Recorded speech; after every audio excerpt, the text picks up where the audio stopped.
Überleben optional. Süders Wochenbericht vom 19. bis zum 25. Januar 2026. Vorbeben. Hallo, hallo? Ah, jetzt geht's.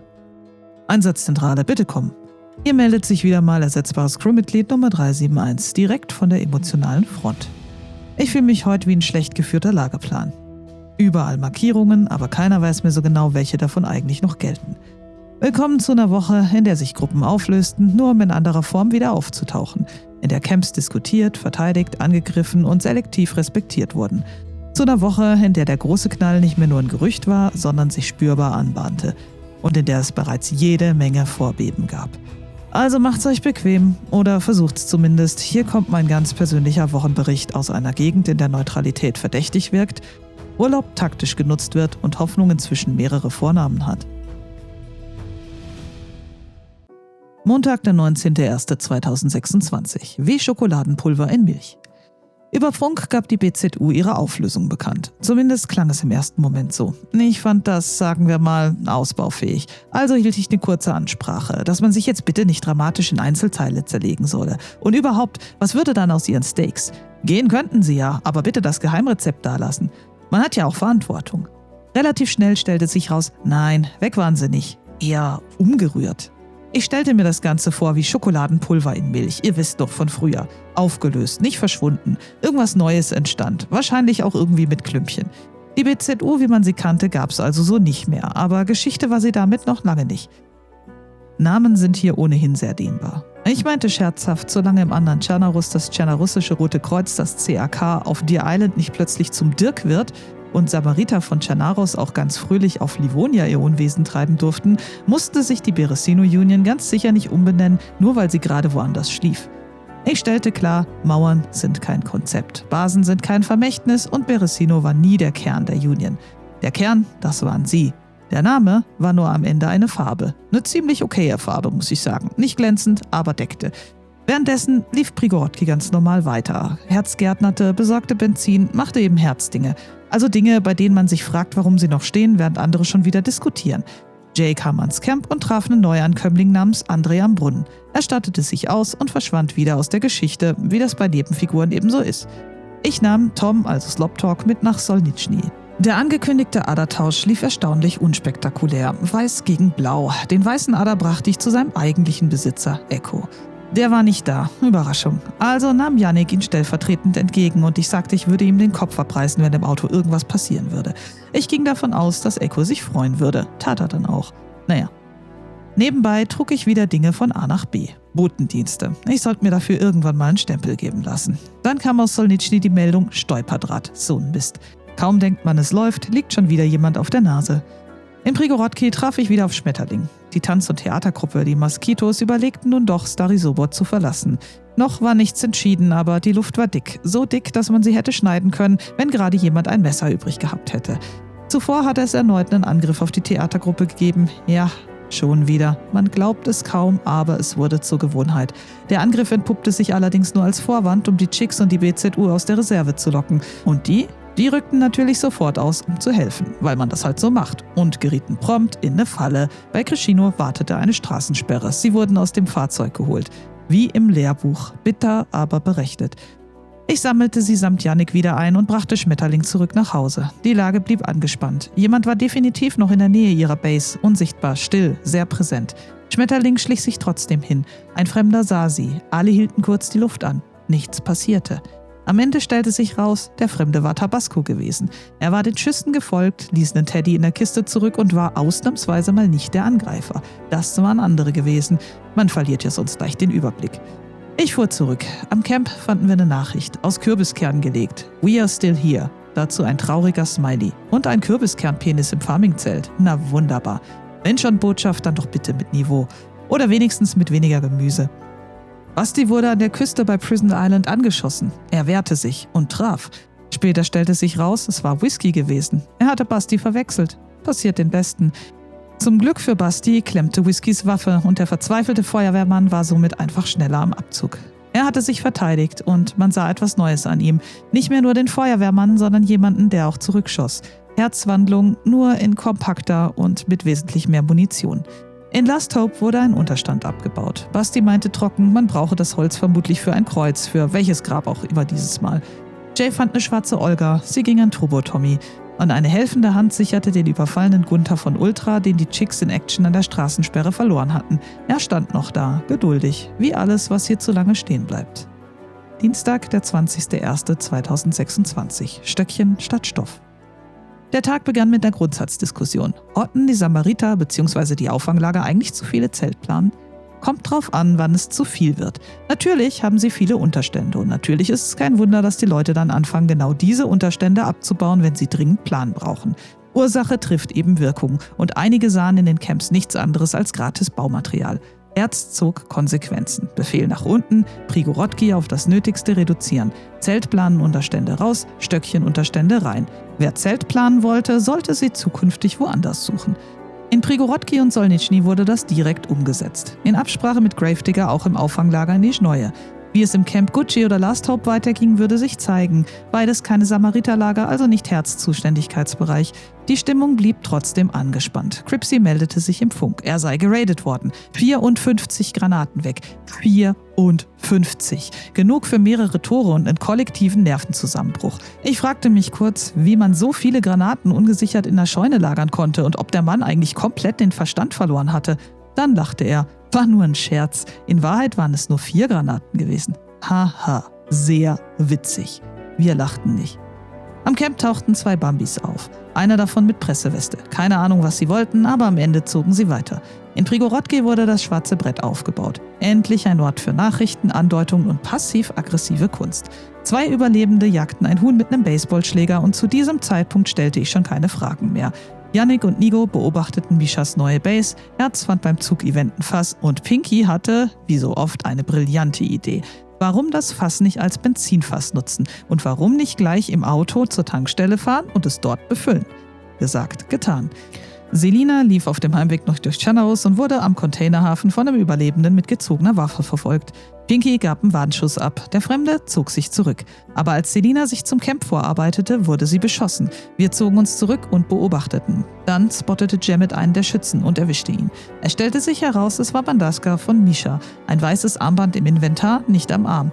Ein bedauerlicher Zwischenfall. Herz versuchte zu vermitteln und einen Tauschhandel anzustoßen. Kleidung wurde dringend gebraucht, doch die üblichen Lootrouten gen Westen waren tabu. Die Küste zwischen Balota und Last Hope war inzwischen Kampfgebiet und Misha brauchte Stauraum.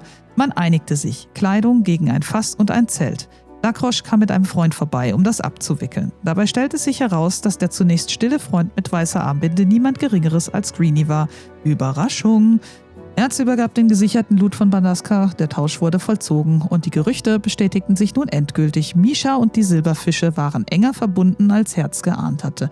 So viel zum Thema Fronten oder besser gesagt Pole. Herz sortierte weiter am Camp, räumte Kleidung weg. Basti fragte sich, ob nicht einige der Hosen aus Last Hope stammten.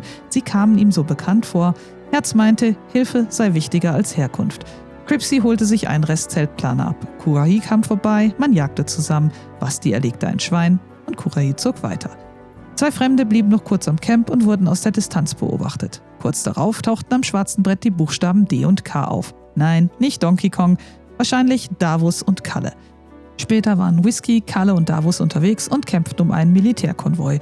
Wo genau, wusste ich nicht. Am Ende brachte ich Kalle, frisch als Bambi gespawnt, zurück nach Balota. Whisky hatte weniger Glück. Er blieb in einem Zugwaggon hängen und wurde von Davus erwischt. Ich sagte, das war einfach nicht sein Tag.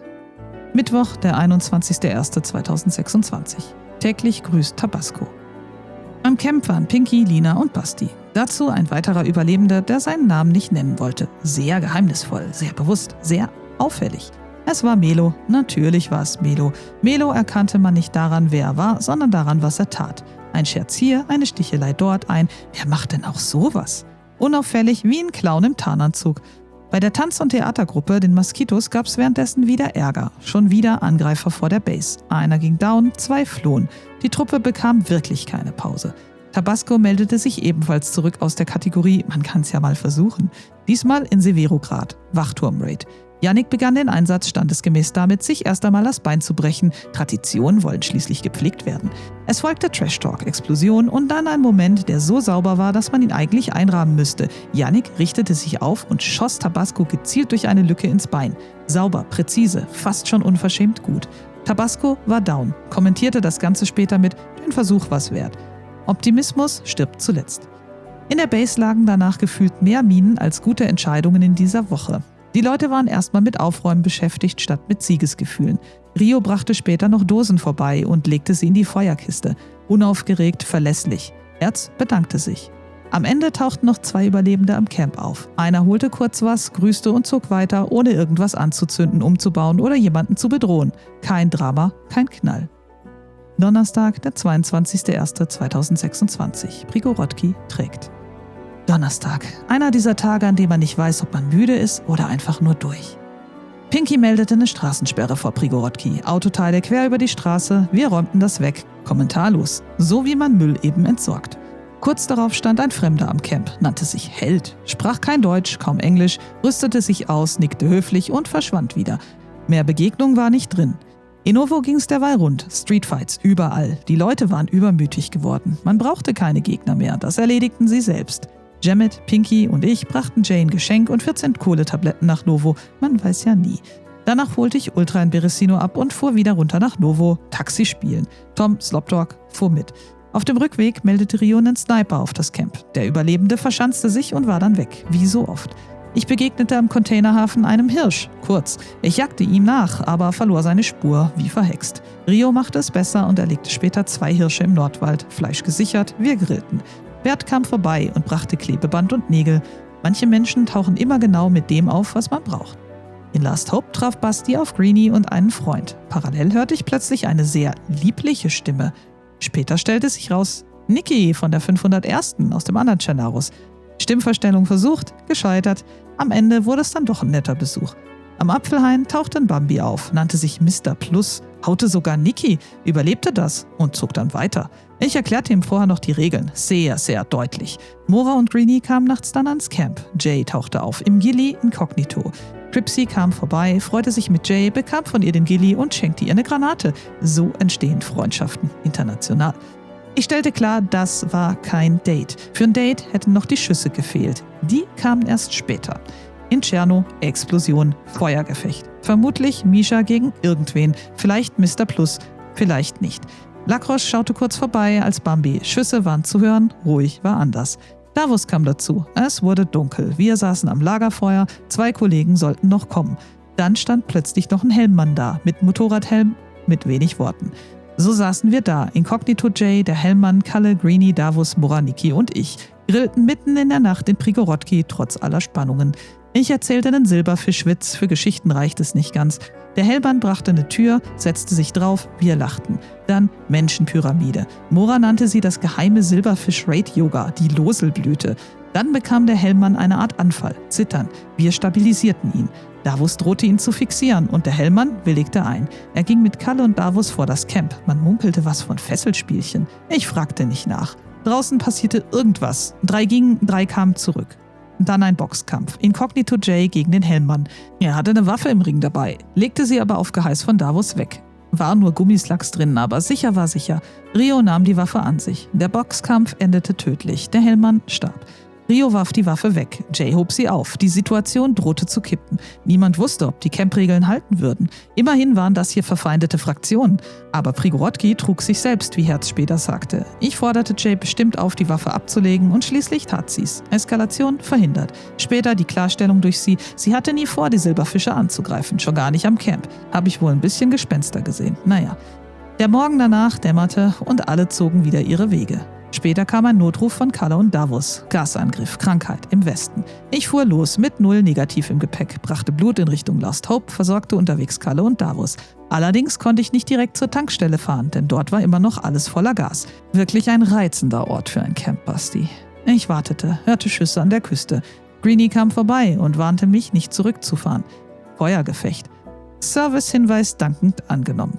Am Ende stellten die Silberfische 2 Angreifer. Ich holte Mora ab und gab in Last Hope endlich die 7 Blutkonserven ab.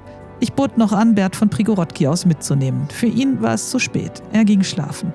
Ich verstand das. Es war ein verdammt langer Donnerstag gewesen. Freitag, der 23.01.2026. Reibungen. Freitag. Der Tag, an dem aus Reden zunehmend Reibung wurde. In Elektro wurde das Partyzelt abgebaut. Oder ehrlicher, zerstört.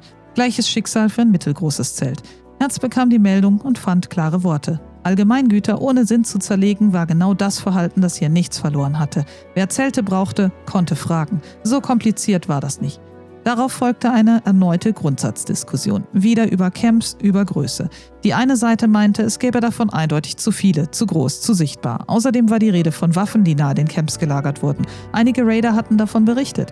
Erz stellte klar, die Samariter-Camps waren bereits reguliert, seit Tagen. Sie war auch jederzeit bereit, Leute in ihren Turm oder zur Fahne zu lassen, damit sie sich selbst davon überzeugen konnten. Andere Camps, Gucci, Last Hope, waren nicht ihr Zuständigkeitsbereich. Auch wenn sie ein ähnliches Konzept hatten. Und Basti machte in der Runde deutlich, dass man auch das Recht hatte, sich zu verteidigen. Herz nickte schwer. Sie hatte es in Prigorod-Ki bereits mehrfach erlebt und ja, man musste sich leider auf Vandalen und Banditen einstellen. Trotzdem stand sie nach wie vor dafür ein, dass es an ihren Camps keine Waffen gab, auch wenn einige Scherzkekse immer wieder Munition in Zelte legten. Die Diskussion zog sich. Zwei Fronten wie zuvor. Nur der Ton war distanzierter und teils rauer geworden. Einige stellten auch klar, dass die Camps für sie nichts weiter als kostenloser Content waren. Ein Ort für Ressourcen und Action. Immerhin machten die Silberfische deutlich, dass sie die Samariter-Camps respektierten und das hatte sich am Vortag auch bereits gezeigt. Erz war darüber sehr dankbar. Währenddessen versteckte Rio eine Kiste und ein Fass. Unauffällig, effektiv, kleiner Engel. Später holten wir sie ab. Am schwarzen Brett tauchten die ersten seltsamen Nachrichten auf. 2 Kreuze, ein I ist gleich H. Ich hatte keine Ahnung, was das bedeuten sollte. Vielleicht wusste Herz mehr. Oder ihr da draußen. Über Prigo Industry ging plötzlich ein Feuerwerk hoch. Am helllichten Tag. Die Tanz- und Theatergruppe kam ans Camp. Schmetterling fragte, ob mir was Besonderes aufgefallen sei. Ich sagte, yo, das Feuerwerk. Sie grinste, Theatergruppe eben.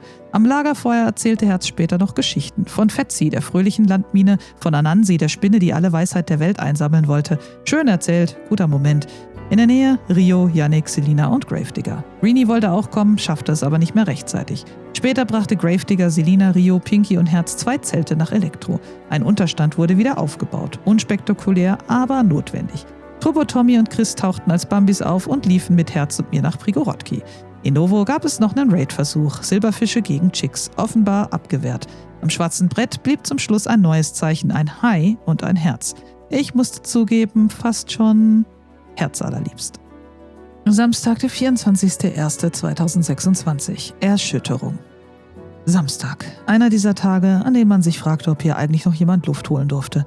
Die Tanz- und Theatergruppe, die Moskitos, wurden schon wieder geradet. 2. Woche, fast täglich. Dieses Mal war das Auto weg, die Olga, die sie von Jay bekommen hatten. Und dann wundert man sich, wenn Gruppen enger zusammenrücken und irgendwann beschlossen, dass Schluss war. Ich hatte es ja angekündigt, der große Knall würde kommen. Ein Bambi mit Knebel im Mund tauchte am Camp auf. Seltsamer Anblick, aber Herz kannte die Strategie. Es wollte nicht gehört werden und rüstete sich aus. Dann zog es Richtung Westen. Etwas zog auf. Kurz darauf wurde klar, dass sich die Silberfische und Misha auf der Gefängnisinsel niedergelassen hatten. Das erklärte die vielen Schusswechsel und Gefechte auf der westlichen Route und warum es rund um Last Hope zuletzt ständig gekracht hatte. In Solnitschny, Svetlojarsk und Nischneue tauchten nach den Diskussionen vom Vortag plötzlich Waffen und Granaten auf. Überraschung. Oder auch nicht. Herz stellte erneut klar, dass Waffen und Granaten in oder direkt an den Camps nichts verloren hatten und dass man gegen die Scherzkekse nichts tun konnte, außer die Dinge wegzuräumen. Jemand hatte wohl gedacht, es sei besonders witzig, ihnen wieder so einen Streich zu spielen. Wir entfernten alles, kommentarlos. Ein neuer kam dazu, Carlo, Freund von Turbo Tommy. Gut gelaunt, etwas zu neugierig. Er nahm sich erstmal heimlich die Kisten aus dem Tower in Solnitschny. Er dachte, es sei eine verlassene Base. Seine neuen Freunde erklärten ihm freundlich, aber bestimmt, dass es ein Camp war und dass es gesünder für den Stresspegel aller sei, die Sachen stehen zu lassen. Basti wurde später in seinem Boot beschossen, konnte aber entkommen. Sein Flaggenmast in Lost Hope war inzwischen vollständig abgebaut. Ja, ich habe Lost Hope gesagt. Auch das ist eine Form von Kommunikation. Herz begann Gemüse anzubauen wie wild. Sie hatte so ein Gefühl, dieses leise Flackern, das sagt, heute Nacht wird's noch hässlich. Kalle kam als Bambi ans Camp und fragte nach einer Zündkerze. Herz gab sie ihm, ohne Diskussion. Sie grillte Fisch. 4 Leute kamen ans Camp. Davos kam und blieb mit seiner Olga über Nacht. Rio meldete ein LKW bei Krasnostaw. Herz sortierte nach dem Gärtnern das Gemüse ordentlich in die Zelte. Fast liebevoll und künstlerisch. Die Kunst des Essens nannte sie es, wie einst bei Silas Kunstwerken. Herz saß die halbe Nacht mit Davos am Camp. Er wollte eigentlich weiter nach Westen fahren, aber dort tobte offenbar der Kampf. Ohne genau zu wissen, was draußen passierte, erzählte Herz ihm eine Geschichte und dann noch eine und noch eine. Von den Silberfischen, von Fetzi, der fröhlichen Landmine, und die von Anansi, der Spinne. Tobi vom CAK tauchte vor dem Camp auf, kam aber nicht rein, stand draußen, fror, zitterte, aß etwas. Später kam er dann aber doch und zeigte uns ein totes Bambi vor dem Rohbau. Der Kampf lief also weiter und Davos brach auf. Herz erzählte noch die Geschichte vom Wind, Regen und der Sonne. Tobi, Pinky und Gravedigger hörten zu. Im Morgengrauen kündigte Ultra eine Bambi-Horde an. Herz stellte klar, wir bleiben neutral. Keine Waffen, keine Prügelei, niemand fliegt raus. Die Bambis rüsteten sich aus und zogen weiter nach Westen. Chunky bekam von Herz Hoffnung. Version 5 oder 6. Niemand wusste es mehr so genau. Ein roter Saka. Er nannte ihn Jochen. Guter Name. Wenn Hoffnung jetzt Jochen heißt, kann man sie wenigstens nicht klauen. Basti nannte später seine Armbrust dann Hoffnung. Wir würden sehen, ob das so eine gute Idee war.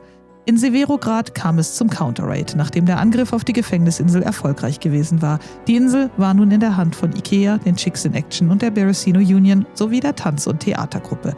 Letztere hatte sich angeschlossen. Aus Gründen. Während der Kampf noch tobte, brachen andere bereits nach Severograd auf. Timing war offenbar flexibel und Prioritäten hatten sich gewandelt. Nikki war noch am Camp. Jay und ich fuhren später mit ihr in Richtung Severograd und beobachteten. Whisky gab einen Schuss auf die Raider ab, die munter sein Zuhause demontierten. Dann flohen sie aus dem Auto, Spur verloren.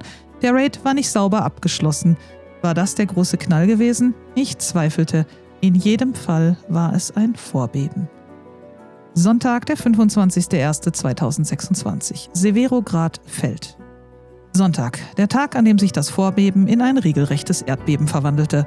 Der Raid in Severograd lief weiter. Nach einer kurzen Pause in der Nacht, bei dem Ikea selbst Teile der eigenen Base demontierte, stieg man am Morgen wieder ein, und zwar ohne Zurückhaltung. Hier einer down, dort einer down, Darkel, Rob, irgendwer immer. Ich hörte irgendwann auf zu zählen. Rob sprach später von 15 bis 20 Leuten, die sie getötet hatten. Bei mir kam nur noch Funkrauschen an. Ich selbst war nicht mittendrin, ich war draußen, hörend, beobachtend, wartend. Und in einer kurzen Feuerpause widmete ich mich dem LKW, der noch immer in der Basis stand. Ich hatte Selina versprochen, ihn zu sichern. Und genau das versuchte ich dann auch. Ich näherte mich von Norden her, traf eine schlechte Entscheidung und fiel vom Dach. Klassischer Yannick-Move, Beinbruch. Ich lag im Gebüsch, bandagierte mich notdürftig und zerschnitt dafür Jacke und Hose. Und dann tat ich, was man in solchen Momenten offenbar tut. Ich humpelte halbnackt mit Plattenträger und Waffe übers offene Feld zur Base. Innerlich hatte ich schon abgeschlossen. Überleben war optional. Aber ich kam schließlich an. Nico kommentierte meinen jämmerlichen Anblick ausgiebig. Das könnt ihr mir glauben. Am Ende bekam ich aber von ihm Ersatzklamotten, hiefte mich in den LKW und brachte ihn in mehreren Etappen in Sicherheit. Aufgabe erledigt. Währenddessen wurde Schmetterling aus ihrem blauen Gunther geschossen. Das Auto, das sie von Herz getauscht hatte, war nun auch fort. Am schwarzen Brett in Prigorodki tauchte ein neues Zeichen auf, sah aus wie ein O mit einem T. Keine Ahnung, Fall für Kommissar Herz oder für euch. Der Kampf in Severograd ging weiter. Yannick hatte zwischendurch noch einen Autounfall bei Elektro und landete auf dem Dach. Timing wie immer. Also rückte der ACAC der Samariter aus und schob das Auto wieder um. Die Beresino Union wurde müde, sehr müde. Sie zog sich zurück in den Untergrund. Bitwanted verabschiedete sich von Herz, nicht endgültig, eher so, wie man sich verabschiedet, wenn man weiß, dass es kein Abschied ist. Nach 6 bis 12 Stunden Dauerfeuer war Severograd schließlich still. Der Knall war verhallt. Die Basis im Besitz der Silberfische und von Misha. Über Funk folgten noch Provokationen seitens Misha, Nachglühen. Beresino sei down, Severograd sei down und Novos Tag würde kommen. Rob meinte später zu Herz, vielleicht würde man sich vorher noch ein paar andere Basen holen, gäbe ja genug große da draußen. Sie wusste nicht so recht, in welchem Chernarus er lebte, aber große Basen standen kaum noch. Sie reagierte ruhig. Wenn jemand ihren Turm oder die BBA raiden wolle, soll er einfach anklopfen. Sie würde dann die Tür aufmachen und alles zeigen. In Prigorodki wurde ein Feld von helfenden Händen angelegt. In Krona meldete Schwester Jeva, dass einer ihrer Unterstände abgebaut worden war und Feldarbeit war für sie kaum noch möglich. Die Tanz- und Theatergruppe suchte sich eine neue Bleibe. Starisoba war endgültig zu heiß geworden. Doch selbst in der neuen Heimat Novaya Petrovka meldete Trubo Tommy erste Nacht wieder geradet. Man konnte es ihnen nicht verdenken, dass die Stimmung nach wie vor im Keller war. Sie hatten aber auch einfach ein Pech bei der Ortswahl für ihre Base. Bei Ikea dagegen war die Stimmung überraschend gut. Die Finte war aufgegangen. Rückzug, Durchatmen. Selina und Nico gingen in den wohlverdienten Urlaub. Gegenmaßnahmen würden folgen, aber nicht heute. Und für die nächste Woche lag bereits ein neuer Name in der Luft. Nowodimitrovsk. Man durfte gespannt sein. Fazit. Und damit, liebe Auflöser, Neugründer, Untergrundurlauber, Straßensperrenbauer, Lagerfeuerphilosophen und Menschen mit sehr unterschiedlichen Vorstellungen davon, wann der große Knall eigentlich beginnt, das war sie diese Woche. Eine Woche, in der Fronten nicht nur verhärteten, sich verschoben und neu sortierten, sondern sich auch teilweise ineinander auflösten. Nicht immer leise, nicht immer sauber. Herz tat, was Herz immer tut. Sie regulierte, erklärte, räumte auf, baute ab, baute um, baute wieder auf und hielt ihre Camps offen, während andere anfingen, Türen zu verschließen. Sie blieb neutral, auch als Neutralität unbequem wurde, und sie machte klar, wo ihre Grenze verlief. Und ich? Ich lauschte dem Funk. Viel. Ich zählte irgendwann keine Kills mehr, sondern die Pausen dazwischen. Ich merkte mir, wer sich verabschiedete, wer blieb und wer bereits laut ankündigte, wo es als nächstes knallen sollte. Severograd war gefallen, Berezino war müde und irgendwo in der Ferne lag bereits der nächste Name in der Luft. Diese Woche endete nicht mit einem Schlussstrich, sie endete mit Vorbeben und der große Knall würde nicht lange auf sich warten lassen. Wenn ihr mich braucht, ich bin irgendwo zwischen Funkrauschen und Feldarbeit mit schmutzigen Stiefeln, einer halbvollen Pipsi und einer leisen Ahnung, dass nächste Woche kein bisschen leichter wird. Nummer 371, Ende.